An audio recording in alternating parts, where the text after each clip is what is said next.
इस वीडियो के अंदर हम आप सभी के साथ में आपकी क्लास 8 पॉलिटी सब्जेक्ट की चैप्टर नंबर आपके 9th के पार्ट 2 को डिस्कस करने वाले हैं। और यार अगर आपने अभी तक हमारे पार्ट 1 की वीडियो को नहीं देखा है तो जाओ माय फ्रेंड्स, एक बार उसको देख लो, समझ लो, फिर यहाँ से आप कंटिन्यू करना, ठीक है जी। तो चलो यार फटाफट से हम आज के हमारे पार्ट को यहाँ से स्टार्ट कर लेते हैं।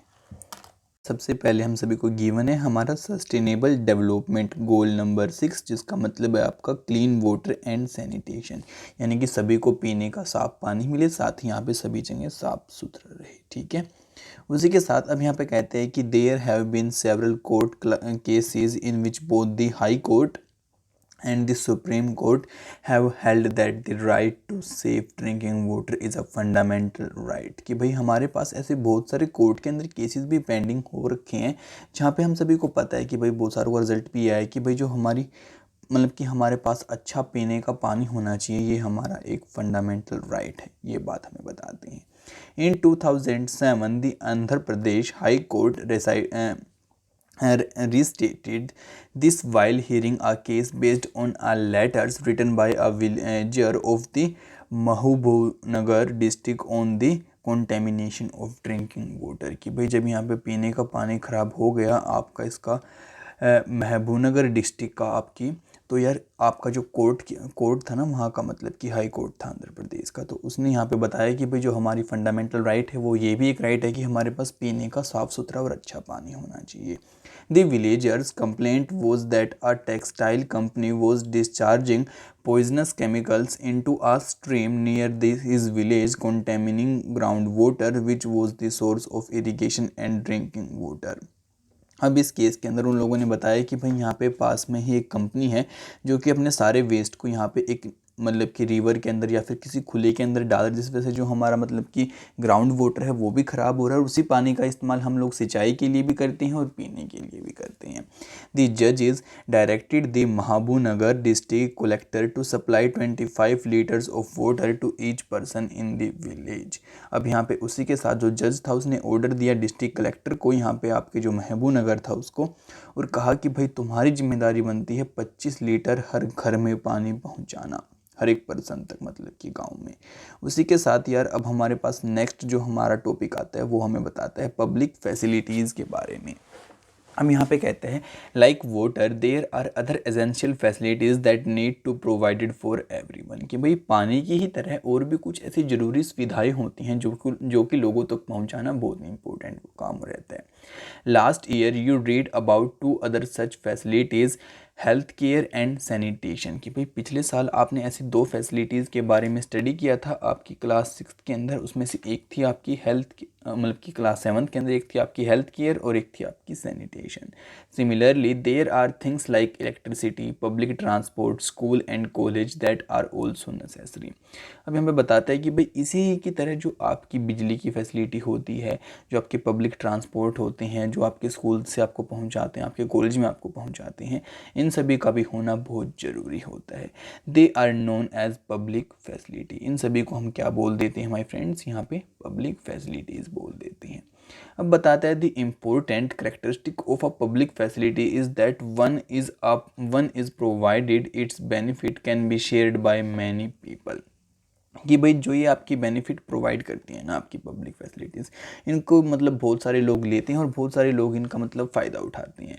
For instance a school in the village will enable many childrens to get educated. कि भाई मानो किसी गांव के अंदर आपका स्कूल है तो यार वो बहुत सारे लोगों को यहाँ पे अपॉर्चुनिटी देता है शिक्षित होने की। Similarly this supply of electricity to an area can be useful for many peoples. अब यहाँ पे बताते हैं कि भाई किसी एरिया में यहाँ पे बिजली को पहुँचाना ये भी बहुत सारे लोगों के लिए लाभकारी रहता है। Farmers can run pump sets to irrigate their fields. People can open small workshops that run on electricity. Students will find it easier to study and most people in the village will benefit in some way or the other। अब यहाँ पे बताता है कि भाई मानो किसी गांव के अंदर यहाँ पे बिजली पहुँचाई गई है, ठीक है, आपकी बिजली पहुंचा दी गई है। अब बिजली पहुंचने से आप सभी को पता है कि आपकी जो लाइट होगी वो भी रात को आ पाएगी, यानी कि आपके बल्ब वगैरह ग्लो कर पाएंगे, जिससे कि बच्चे आपके रात को भी पढ़ पाएंगे, दिन में भी पढ़ पाएंगे, वो अपने पेरेंट्स के साथ में खेतों में काम भी करा पाएंगे। अब कोई खेत है वहाँ पे आपकी नदी वगैरह कोई नहीं लगती, तो वो लोग यहाँ पे आपको पता है कि ट्यूबवेल वगैरह लगवा लेते हैं या फिर कोई यहाँ पे मोटर वगैरह लगवा लेते हैं, जिसकी हेल्प से यार वो यहाँ पे अपने खेतों की सिंचाई करते हैं, तो वो भी आपका इलेक्ट्रिसिटी से हो पाएगा। यानी कि आपकी एक जो यहाँ पे इलेक्ट्रिसिटी होती है, बिजली होती है, वो कि आपकी मतलब कि बहुत सारे कामों में अलग अलग तरीके से अलग अलग लोगों की हेल्प करती है, ठीक है।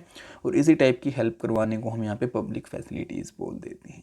उसी के साथ आप यहाँ पे कुछ पिक्चर देखिए, देखो यार यहाँ पे बच्चे बैठ के पढ़ रहे थे, तो यहाँ पे अगर लाइट ना हो तो बच्चे कैसे पढ़ पाएंगे, मतलब कि आपका बल्ब ना ग्लो कर रहा हो।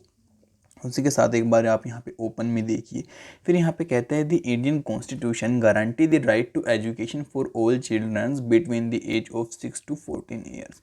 कि भाई जो हमारा संविधान है वो कहता है कि भाई शिक्षा बहुत ही ज़रूरी होती है 6 से 14 साल के बच्चे के लिए, और हर एक बच्चा एजुकेट होना चाहिए इस एज का।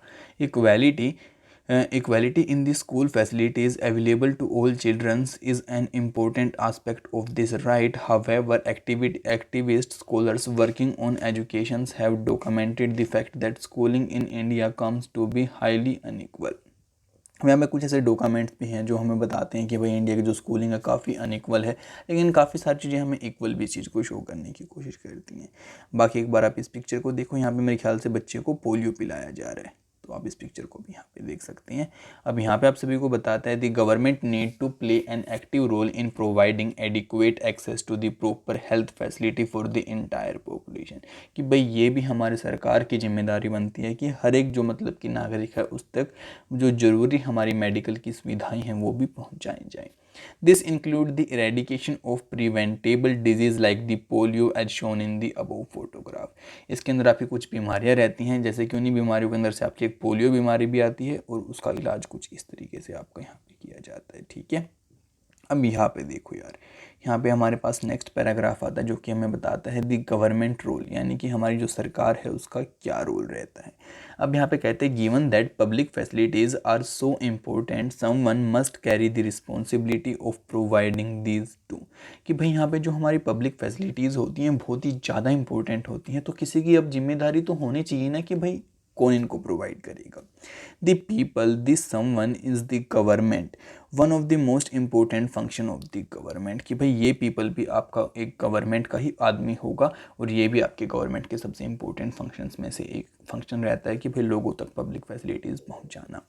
Is to ensure that this public facilities are made available to everyone. देखा, यही बात आपको यहाँ पे बोल रहा है। Let us try and understand why the government and only the government must bear the responsibility. कि भाई चलो इस बात को भी एक बार समझने की कोशिश करते हैं कि भाई इन सभी चीज़ों की जो आपकी रिस्पॉन्सिबिलिटी होती है वो आपकी गवर्नमेंट ही क्यों ले, ठीक है, कोई और क्यों नहीं लेता इन चीज़ों की रिस्पॉन्सिबिलिटी। तो अब यहाँ पे कहते हैं we have seen that private companies operate for profit in the market, you read about this in the chapter 1। कि भाई हम पहले ही इस चीज़ के बारे में स्टडी कर चुके हैं कि जो आपकी प्राइवेट कंपनी है वो सिर्फ अपने प्रॉफिट के लिए ही काम करती हैं। ये हो गया उनका प्रॉफिट, उनको अपने प्रॉफिट को सिर्फ मैक्सिमाइज करना होता है, उसी के लिए वो काम करती हैं। इस बात को हम ऑलरेडी आपके चैप्टर नंबर 1 में स्टडी कर चुके हैं, ठीक है। हमें बताता है कि the story of a shirt in your class 7th book in the most of the public facilities there is no profit to be had. For example, what profit can accrue to a company for keeping the drains clean or running an anti-malaria campaign? अब यहाँ पे आप सभी को बताते हैं कि भाई जो हमारी गवर्नमेंट को अगर हम दूसरी साइड लें तो वो बहुत सारे ऐसे काम करती है जिससे कि सिर्फ लोगों को फ़ायदा होता है, उसको ज़्यादा कुछ यहाँ पे फ़ायदा नहीं होता। अब जैसे कि यार जो आपके मलेरिया को हटाने के लिए गवर्नमेंट आपकी जगह जगह पे एड्स या फिर कैंपेन्स चलाती है, लोगों को जागरूक करती है कि पानी इकट्ठा मत होने दो, ऐसे कुछ मतलब कि आपको सभी को पता ही होगा। तो यार उसमें एक बात बताओ, गवर्नमेंट का क्या फ़ायदा है? कोई फ़ायदा नहीं है। उसी के साथ जो आपके ये ड्रेनेज होते हैं, यानी कि जो आपका मतलब कि गंदा पानी होता है ये जाता है इधर उधर, इसकी साफ़ सफाई के रिलेटेड जो आपकी बातें गवर्नमेंट प्रमोट करती है, तो यार उसमें गवर्नमेंट का क्या फ़ायदा? आप एक बात खुद से सोच के बताओ। अब यहाँ पे बताता है but for other public facilities such as school and hospitals private company may well be interested. कि भाई कुछ ऐसी फैसिलिटीज़ होती हैं जिनके अंदर आपकी प्राइवेट कंपनीज इंटरेस्टेड होती हैं, जैसे कि आपकी स्कूल्स हो गई, हॉस्पिटल्स हो गए और प्राइवेट कंपनीज हो गई। We may have of this particular in large cities. Similarly if you are living in a city you will have seen a private companies supplying water through tankers और supplying drinking water in a sealed bottle. Hotels. अब यहाँ पे बताते हैं कि वहाँ पे ये जो प्राइवेट कंपनी होती है मेनली आपके शहरों के अंदर ये काम करने की कोशिश करते हैं। जैसे कि आपने शहरों में बहुत बार देखा होगा आपकी बहुत सारी प्राइवेट कंपनीज होती हैं जो कि जो आपके पानी के टैंकर्स होती हैं वो भी प्रोवाइड करने की कोशिश करती हैं, साथ में जो आपकी पानी की सील्ड बोटल्स होती हैं वो भी देने की कोशिश करती हैं। In such cases private companies provide public facilities but at a price that only some people can afford. अब यार यहाँ पे वो ये फैसिलिटीज़ प्रोवाइड तो करती हैं लेकिन वो क्या लेती हैं, आपसे फ़ीस लेती हैं, यानी कि पैसे लेती हैं, और वो पैसे सिर्फ कुछ ही लोग यहाँ पे अफोर्ड कर पाते हैं। अब बताता है hence this facilities is not available to all at an affordable rate. तो इसलिए हम नहीं कह सकते कि भाई ये सारी फैसिलिटीज़ आपकी हर एक पर्सन के पास अवेलेबल हैं और एक अफोर्डेबल रेट के ऊपर। If we go by the rule that people will get as much as they can pay for, then many people who cannot afford to pay for such facilities will be deprived of the opportunity to live a decent life। अब यहाँ पे बताते हैं कि भाई अगर हम ये बात यहाँ पे रखते हैं कि भाई जो भी लोग यहाँ पे पे कर सकता है, जितना ज़्यादा पे कर सकता है उसको उतनी ज़्यादा फैसिलिटी यहाँ पे मिलेगी, तो उस वजह से बहुत सारा हमारी सोसाइटी का सेक्शन है जो कि आपका पीछे रह जाएगा, जो कि इन अपॉर्चुनिटीज़ को कभी भी नहीं ले पाएगा। Clearly, this is not a desirable options. Public facilities related to the people's basic needs. Any modern society require that these facilities are provided so that people basic needs are met। अभी हमें बताते हैं कि जो हमारी public facilities होती हैं वो बेसिकली आपके जो लोगों की बेसिक नीड्स होती हैं, यानी कि बहुत ज़रूरी ज़रूरतें होती हैं, उनसे रिलेट करती हैं। तो हर एक कंट्री के अंदर ये फैसिलिटीज़ मतलब कि प्रोवाइड की ही जानी चाहिए। फिर बताता है the right to life that the constitution guarantee is for all persons living in this country, कि भाई आपका जीवन जीने का अधिकार भी हमारे कॉन्स्टिट्यूशन के अंदर ही आता है, और ये भी आपका मतलब कि सभी पर्सनस के ऊपर आपका लागू होता है। The responsibility to provide public facilities therefore must be that of the government, और यहाँ पर रिस्पॉन्सिबिलिटी होती है हमारी गवर्नमेंट की इन पब्लिक फैसिलिटीज़ को प्रोवाइड करना। अब यहाँ पे आप सभी को बताता है as MO and Kumar ride around Chennai, ठीक है। अब यहाँ पे एमओ और जो आपके कुमार हैं वो चेन्नई के मतलब कि अराउंड राइड कर रहे हैं। तो चलो देखते हैं इनकी क्या कुछ जर्नी यहाँ पे है। अब इसके बारे में कुछ बातें बताएगा या फिर आगे हम प्रोसेस करेंगे। एक मिनट, हाँ यहाँ पे बातें दी गई हैं बहुत सारी, तो इनको स्टडी करते हैं, देन हम आगे प्रोसीड करते हुए चलेंगे, ठीक है माय फ्रेंड्स। तो एक बार चलो यहाँ से देखते हैं एमओ क्या बोलता है। अब यहाँ पे बोलते हैं MO, did you notice that the roads in the Saidipet were so bumpy and without street light. I wondered what the place is like at night. Kumar, that what better can you expect in a slum? उसके बाद ammo, why should slums be like that? Should they have public facilities? Kumar, I think public facilities are for all those who live in proper houses in colonies that are the peoples who pay taxes. Why do you say that? Slum dwellers are also citizens and they have rights too. उसके बाद कुमार, अरे the government will go bankrupt this way. Well, it has to find a way. Can you imagine what it would be like to live in a slum without proper roads, water, electricity? Kumar, उसके बाद ammo, our constitution recognize many of the public facilities are being part of the right to life. The government must see that these rights are protected so that everyone can lead a decent life. अब यार यहाँ पे आप सभी को basically क्या बातें समझाना चाहता है। सबसे पहले बोलता है कि भाई देखो, जो आपका एमओ होता है वो कहते हैं कि भाई देखो यार यहाँ पे ना मतलब कि कितने बम्पी मतलब कि ख़राब रोड हैं इन लोगों के, कहीं आपका गड्ढा हो रखा है, कहीं से मतलब ऊबड़ खाबड़ से रोड हैं, और यहाँ पे कोई स्ट्रीट लाइट भी नहीं है। तभी जो कुमार बोलता है कि तुम एक स्लम एरिया से और क्या एक्सपेक्ट कर सकते हो, मतलब कि यहाँ के रोड तो ऐसे ही होते हैं। तभी एमओ कहते हैं कि भाई यहाँ पे ये जो स्लम्स होती हैं ऐसी क्यों होती हैं, क्या हमारी जो गवर्नमेंट होती है यहाँ पे पब्लिक फैसिलिटीज़ प्रोवाइड नहीं करती। तभी जो कुमार होता है वो अगेन से बोलता है, कहते हैं कि भाई जो पब्लिक फैसिलिटीज़ होती हैं वो सिर्फ उन लोगों के लिए होती है जिनके प्रॉपर घर होते हैं, जो कि प्रॉपर कॉलोनी वगैरह या फिर सेक्टर्स वगैरह में रहते हैं, क्योंकि वो लोग आपके टैक्स पे करते हैं। तभी जो एमओ होता है वो दोबारा बोलता है कि ऐसा क्यों है, क्योंकि जो स्लम ड्वेलर्स हैं वो भी तो हमारे इंडिया के सिटीजन्स हैं, तो इनके पास भी कुछ अधिकार होंगे। तभी जो कुमार होता है वो दोबारा से बोलता है, अरे जो कि हमारी गवर्नमेंट है अगर वो इनका भी सहायता करने लगेगी तो वो हमारी बैंकरप्ट हो जाएगी, यानी कि उसका दिवालिया निकल जाएगा, उसके पास पैसे नहीं बचेंगे। उसके बाद जो एमओ होता है वो दोबारा कहता है वेल चलो कोई बात नहीं, लेकिन यहाँ पे कोई रास्ता ज़रूर निकालना चाहिए, क्योंकि जो हमारा कॉन्स्टिट्यूशन है उसके हिसाब से कुछ ऐसी फैसिलिटीज़ हैं या फिर कुछ हमारे राइट टू लाइफ के अंदर हमने ऐसी चीज़ों को इंक्लूड कर रखा है जो कि हर एक पर्सन तक यहाँ पे पहुंचानी चाहिए। और एक बार तुम सोच के देखो कि भाई बिना इलेक्ट्रिसिटी, बिना पानी और मतलब कि बिना अच्छे रोड के लोग कैसे अपना यहाँ पे टाइम स्पेंड कर पाते हैं, कितनी प्रॉब्लम इन लोगों को होती होगी। ठीक है, तो ये कुछ बातें दोनों फ्रेंड्स की यहाँ पे चलती हैं। तो मैंने सारी बातें आपको क्लियर कर दी हैं। उसके बाद आपसे क्वेश्चन पूछते हैं और कहते हैं कि whose point of view do you agree with. तो किसके पॉइंट ऑफ व्यू के साथ में आप यहाँ पे एग्री करेंगे इन दोनों में से, तो कमेंट करके फटाफट से बताइए। फिर कहता है where does the government get money for public facilities, कि जो आपकी पब्लिक फैसिलिटीज़ गवर्नमेंट प्रोवाइड करती है उसका पैसा सरकार के पास कहाँ से आता है। Every year you must have heard the government budget being presented in the parliament, कि आपको हर साल सुनने को मिलता हुआ कि हमारी गवर्नमेंट ने अपना बजट मतलब कि रखा पार्लियामेंट के अंदर।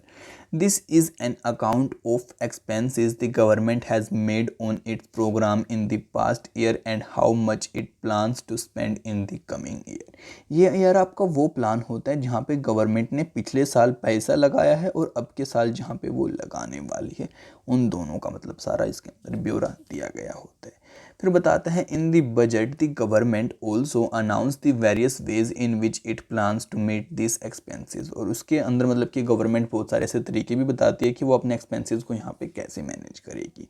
The main source of the revenue for the government is the tax collected from the people. अब यहाँ पे जो सबसे मेन जो हमारी गवर्नमेंट के पास पैसे मतलब कि आमदनी का साधन होता है वो होता है टैक्स, जो कि हम लोग पे करते हैं। And the government is empowered to collect these taxes and use them for such programs. For instance, to supply water, the government has to incur cost in pumping water, carrying it over long distances, laying down pipes for distribution, treating the water for impurities, and finally collecting and treating wastewater. It meets these expenses partially from the various taxes that it collects and partially by charging a price of water. This price is set so that most people can afford a certain minimum amount of water for daily use. अब यार यहाँ पे आप सभी को basically क्या बातें समझाना चाहता है, यहाँ पे आप सभी को ये बात समझाना चाहता है कि भाई देखो हमारी जो गवर्नमेंट होती है हम सभी से टैक्स लेती है, फिर जो बहुत सारे हमारे प्रोग्राम्स होते हैं, जैसे कि आप ये लगा लो कि भाई किसी एरिया के अंदर यहाँ पे पानी की सप्लाई करनी है, अब ये एरिया यहाँ पे आपके पानी की सप्लाई करनी है, तो आप सभी को पता है कि पानी की सप्लाई अपने आप तो हो नहीं जाएगी, यहाँ पे पाइप्स को कनेक्शन करना पड़ेगा जगह जगह पे। उसके बाद जहाँ से हम पानी को लेके आ रहे हैं उसको साफ़ करना पड़ेगा, फिर उसको कहीं स्टोर करना पड़ेगा, फिर अगेन साफ़ करना पड़ेगा, फिर पाइप की हेल्प से घर पे पहुँचाना पड़ेगा। तो इन सभी को लगाने में कुछ ना कुछ तो गवर्नमेंट का भी तो पैसा लगेगा ना। तो गवर्नमेंट यहाँ पे आधा कुछ पैसा तो आपका टैक्स का लगा देती है जो कि उसको इस काम के ऊपर लगाना होता है। फिर आपको पता है कि गवर्नमेंट कोई फैसिलिटी देती है तो उसको बहुत ही कम प्राइस पे रखती है और आपसे कुछ पैसे भी उस चीज़ के लेती है। वो गवर्नमेंट इसलिए लेती है क्योंकि जिससे कि भाई ये जो आपकी पाइप की मेंटेनेंस है वो भी हो पाए और जो लोग इसकी मेंटेनेंस करेंगे उनकी सैलरी भी चल पाए, और साथ में जो टैक्स के अलावा थोड़ा एक्स्ट्रा मनी की गवर्नमेंट को बहुत बार जरूरत पड़ जाती है तो वो भी यहाँ पे मीट हो पाए। उसी के साथ में यार यहाँ पे आपको एक चीज़ और समझाना चाहता है कि भाई अगर मानो गवर्नमेंट ने यहाँ पे इस चीज़ के ऊपर कोई प्राइस नहीं रखा, टोटली इसको फ्री कर दिया, तो फिर क्या होगा कि लोग यहाँ पे बहुत ज़्यादा इस्तेमाल करने लग जाएंगे। आपको पता है कोई चीज़ फ्री है तो लोग उसकी कदर नहीं करते, ज़्यादा इस्तेमाल करते हैं। अब यहाँ पे क्या है कि लोग अगर ज़्यादा इस्तेमाल करेंगे तो उनकी कॉस्ट बढ़ती चली जाएगी, ठीक है, तो इसलिए लोग अपना जितना ज़रूरत होगी उतना ही उस चीज़ को इस्तेमाल करेंगे। तो ये पॉइंट भी अब आपका क्लियर हो गया होगा। अगर आपका अभी भी इसके अंदर यहाँ से यहाँ तक कोई डाउट है तो कमेंट कर सकते हैं आप, कोई दिक्कत वाली बात नहीं। अगर पीछे तक भी कोई डाउट है तो वो भी कमेंट कर देना आप लोग, ठीक है। उसके साथ में चलो आपको कुछ और बातें बताते हैं, फिर हम आगे प्रोसीड करते हुए चलेंगे, ठीक है माय फ्रेंड्स। अब ये देखो यार, मैंने एक बार मतलब कि आगे प्रोसीड करने से पहले जो वहाँ पे इमेज थी मैंने उसको जूम कर दिया, और ये बजट है आपका 2018 और 19 ईयर का, ठीक है ना। और ये मतलब कि बजट से उठाई गई आपकी मतलब कि जो भी आपका यहाँ पे ग्राफ का मतलब कि आपका ये राउंड वाला, तो ठीक है। देखो यहाँ पे लिखा हुआ है कि central government spend money on rupees goes to, कि भाई जो हमारी गवर्नमेंट पैसा लगाती है वो कहाँ कहाँ पे जाता है। तो यहाँ पे देखो सबसे जो बड़ा शेयर है आप देख सकते हैं क्या लिखा हुआ है, state share of taxes and duties. उसके बाद यहाँ पे क्या लिखा हुआ है, इंटरेस्ट पेमेंट्स। उसके बाद यहाँ पे क्या लिखा हुआ है, सेंट्रल सेक्टर स्कीम, कि भाई जो हमारी स्कीम्स वगैरह होती हैं वहाँ पे। उसके साथ में यहाँ पे क्या लिखा हुआ है आपका, सेंट्रल स्पॉन्सर्ड स्कीम, जो कि आपके सेंट्रल गवर्नमेंट की स्कीम्स होती हैं उनके ऊपर। अब ये जाता है हमारा डिफेंस, यानी कि जो आपकी इंडियन आर्मी, एयरफोर्स, नेवी होती है वहाँ पे। अब गवर्नमेंट सब्सिडीज़ देती है, इतना कुछ अमाउंट वहाँ पे जाता है। उसके बाद यहाँ पे क्या लिखा हुआ है, finance commission and other transfer जो आपके होते हैं, इतना पैसा वहाँ पे जाता है। अब जो आपके अदर एक्सपेंडिचर हो गए वो इतने में जाता है, जो पेंशन वगैरह देती है गवर्नमेंट वो इतने में जाता है, ठीक है। इसी के साथ अब यहाँ पे आपको मैं एक और जूम करके दिखाता हूँ, फिर हम आगे पढ़ के हमारे यहाँ पे आज के पार्ट को वाइंड अप करेंगे, ठीक है माय फ्रेंड्स। अब ये देखो यार, यहाँ पे आपको दिखा रखा है कि जो आपका टैक्स रिवेन्यू है सेंट्रल गवर्नमेंट का वो कहाँ कहाँ से आता है। तो सबसे देखो यार, सबसे बड़ा शेयर ये आता है आपका गुड्स एंड सर्विस टैक्स से, यानी कि जो आपका जीएसटी है उससे। देखो यार कितना सारा यहाँ पे गवर्नमेंट के पास टैक्स आता है। उसके बाद सेकंड नंबर पे यहाँ पे आता है आपका बोरिंग्स एंड अदर लाइबिलिटी, जो कि हमारी गवर्नमेंट देती है लोगों को, वहाँ से टैक्स जो लेती है। अब जब कॉरपोरेशन टैक्स होता है वो यहाँ पे देख सकते हैं आप, जो इनकम टैक्स होता है वो यहाँ पे देख सकते हैं आप। उसके बाद नो टैक्स रिवेन्यू होता है यहाँ पे देखो। उसके बाद यूनियन एक्सरसाइज ड्यूटी होती है यहाँ पे, जो हमारी कस्टम्स होती हैं वो यहाँ पे, और नॉन डेप्ट कैपिटल रिसिप्ट्स का आप शेयर भी यहाँ पे देख सकते हैं। तो ये पूरे ग्राफ आपको जस्ट समझाने के लिए कि गवर्नमेंट के पास किस किस सोर्सेज से पैसा आता है और किस किस सोर्सेज के ऊपर फिर वो पैसे को खर्च करती है, ठीक है। तो उसी के साथ एक बार हम पैराग्राफ को फिनिश करते हैं, फिर हम आगे प्रोसीड करते हुए चलेंगे। अब यहाँ पे कहता है कि why are public facilities, why should the government be responsible for providing public facilities, कि भाई आपकी जो पब्लिक फैसिलिटीज़ होती हैं आखिर क्या क्या होती हैं और गवर्नमेंट ही क्यों रिस्पॉन्सिबल होती है इन सभी को प्रोवाइड करने के लिए।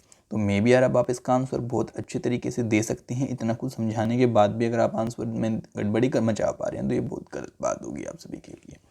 अब यहाँ पे बोलते हैं the government can get private companies to deliver some of the public facilities, for instance contracts for the building roads are given to the private contractors. अब यहाँ पे बताती है कि भाई जो हमारी गवर्नमेंट होती है बहुत बार जो प्राइवेट कंपनीज होती हैं उनकी सहायता लेती है लोगों को पब्लिक फैसिलिटीज़ प्रोवाइड कराने के लिए। जैसे कि जो आपके रोड बनाने के कॉन्ट्रैक्ट्स होते हैं बहुत बार गवर्नमेंट आपके प्राइवेट कॉन्ट्रैक्टर्स को दे देती है, ठीक है।